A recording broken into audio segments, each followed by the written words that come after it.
Hello friends, मिर्ची roast and reaction blogs में आप लोगों का स्वागत है। तो कैसे हैं आप सब? उम्मीद करती हूँ कि आप सब अच्छे होंगे, स्वस्थ होंगे और मस्त होंगे। तो आज 3 दिन के बाद बिहारी माँ का वीडियो आया है और वीडियो देखने से ही पता चल रहा है कि उनके हालात ठीक नहीं हैं। उनके चेहरे का रंग उड़ा हुआ है और वो बहुत डरी हुई दिख रही हैं। सुनीता जी को इतना डराया धमकाया गया है कि उन्होंने अपने बात को ही पलट दिया और आकर के वो सबसे माफ़ी मांग रही हैं और कह रही हैं कि मुझे वीडियो नहीं डालना चाहिए था।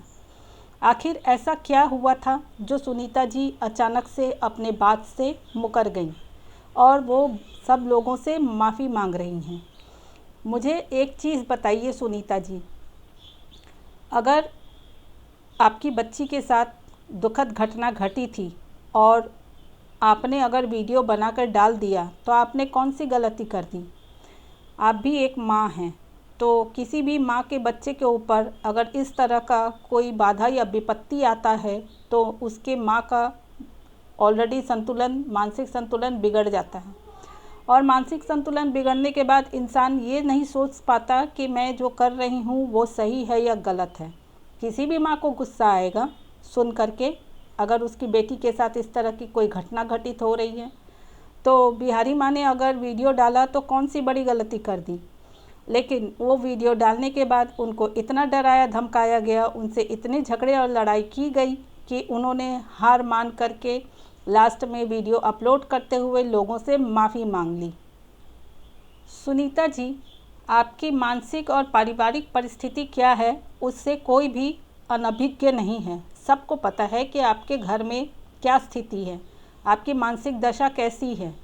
तो अगर ये घटना जिस दिन घटित हुई दोस्तों, उस दिन माताएं अपने बच्चों के लिए, संतानों के लिए व्रत रखती हैं और अगर उनके लंबी आयु के लिए कामना करती हैं। उस दिन अगर इस तरह की कोई घटना घट जाती, मान लीजिए कि अगर सच में अगर कुछ ऐसा बड़ा अनहोनी हो जाता, तब क्या लोग आकर के उनकी बेटी को वापस लौटा देते? उनके घर में इसके पहले भी एक घटना घट चुकी है, उनकी बड़ी बेटी ऑलरेडी जा चुकी है किसी घटना में ही या बीमारी से। ये हमें श्योर नहीं है, पता नहीं है, लेकिन यहाँ इतना पता है कि उनकी बड़ी बेटी का देहांत हो चुका है। एक बच्ची वो ऑलरेडी खो चुकी हैं और उस दिन उनका वो वीडियो वो अपनी बेटी को कलेजे से सटा करके रो रही थी, देख करके बहुत ही हृदय विदारक लगा वो। तो रिएक्शन चैनल वालों ने अगर सवाल उठाया तो रिएक्शन चैनल वालों का मुंह बंद कराने के लिए तरह तरह की बातें सुनाई गई, तरह तरह का अफवाह फैलाया गया। बसंती देवी के सब्सक्राइबर्स आकर के रिएक्शन वालों को टारगेट करने लगे कि तुम लोग क्यों उसको परेशान कर रहे हो, क्यों उसको गलत बोल रहे हो। एक चीज़ आप लोग बताइए दोस्तों, आप लोग भी माताएं हैं, तो कोई भी माता के बच्चे के साथ अगर ऐसा कुछ होता है तो क्या वो माँ चुप रहेगी? वो अपना आपा नहीं खोएगी? उसको गुस्सा नहीं आएगा? और अगर बिहारी माँ भी एक माँ है तो उन्होंने अगर ऐसा किया तो कौन सी गलती कर दी? दूसरी तरफ ब्लंडर देवी ने रागिनी को बुला करके घर पे साफ़ सफाई दिलवा ली अपने वीडियो में, कॉपी कट पेस्ट करके जो उचित लगा वो सुनाया, जो नहीं लगा उसको छुपाया। तो ब्लंडर देवी, अगर इतनी ही आप समझदार हैं तो बिहारी माँ को भी बुला लेती, बुला के आमने सामने बैठ के बात कर लेती। लेकिन पीठ पीछे ऑफ कैमरा आप लोगों ने उनके साथ क्या व्यवहार किया ये किसी को नहीं पता है।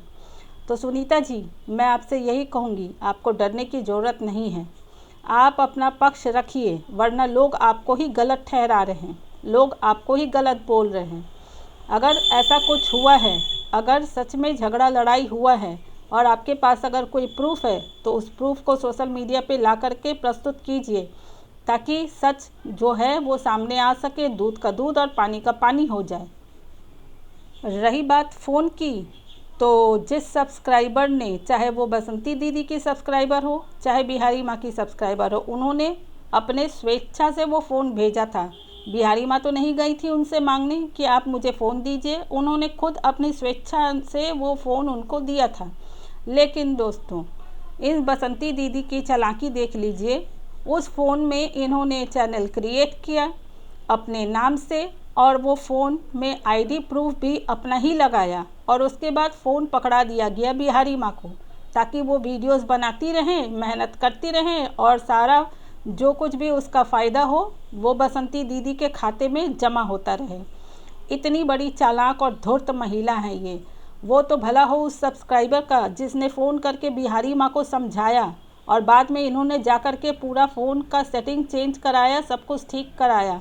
वरना ये तो सीधी सादी हैं ही, इनको तो कुछ पता ही नहीं था सोशल मीडिया के बारे में। तो ये तो वीडियो बनाती रहती और सारा व्यूज़ के से आने वाले जो है तमाम पैसे हैं वो बसंती के खाते में जाता रहता। तो आप लोग देख लीजिए और ख़ुद ही सोच लीजिए कि ये बसंती एंड फैमिली कितनी बड़ी चालबाज फैमिली है। इनको तो धोखा देना मतलब कि इनके बाएं हाथ का खेल है। और ऊपर से अपने दबंग भाई के सहारे ले करके ये लोगों को बस पूरे गांव भर में डराती धमकाती रहती हैं। गांव के लोग इनके धमकियों से ऐसे डरे हुए रहते हैं कि किसी की हिम्मत नहीं है कि आकर के मुंह खोले। तो सोच लीजिए इनका दबदबा कितना ज़्यादा है गांव में।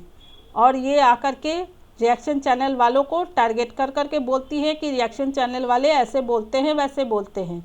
बसंती दीदी, आपसे एक बात कहूँगी कि अगर आप इतनी ही सच्ची हैं तो वो वीडियो अपलोड कीजिए जो नहाते वक्त आपने उस दिन शूट किया था, ताकि सारा सच्चाई जो है वो खुल कर के सामने आ जाए। लेकिन मुझे पता है अच्छे से कि आप वो नहीं करेंगी, क्योंकि गलती करेली की है। और हाँ सुनीता जी, मैं आपसे एक बात कहना चाहती हूँ, आपको किसी से डरने की ज़रूरत नहीं। आप अपना काम जैसे कर रही हैं आप अपना काम करते रहिए, अपना वीडियोज़ अपलोड करते रहिए। और रही बात सोशल मीडिया पे पहचान दिलाने की, तो हम लोगों को अच्छे से पता है कि आपने शुरुआत कहाँ से करी थी और किसके थ्रू आपको पहचान मिली है सोशल मीडिया पे। दोस्तों, बसंती दीदी के पावर के बारे में क्या ही बताया जाए। इनके बसंती दीदी के सब्सक्राइबर ने बिहारी माँ के कमेंट सेक्शन में कमेंट लिखा है कि आ गई औकात में, देख लिया ना बसंती का पावर। तो आप लोगों को अच्छे से अब समझ में आ ही रहा है कि बसंती कितनी पावरफुल है। एक तो सर के ऊपर दबंग भाई का हाथ और ऊपर से विधायक जी, तो दबंगई तो दिखाएंगी ही ये। तो ये दबंगई दिखा दिखा करके पूरे गांव और मोहल्ले को डरा धमका करके बस चल रही हैं, अपनी ज़िंदगी गुजार रही हैं। इसीलिए इनका घमंड इतना 7वें आसमान पे चढ़ा हुआ है। तो चलिए दोस्तों, मैं अपना वीडियो यहीं पे एंड करती हूँ। अगर आप लोग मेरे चैनल पे नए हैं तो प्लीज़ चैनल को सब्सक्राइब करके बेल नोटिफिकेशन को ऑन कर लीजिएगा। और अगर मेरा वीडियो अच्छा लगा हो तो एक लाइक और कमेंट ज़रूर छोड़ दीजिएगा। Thank you.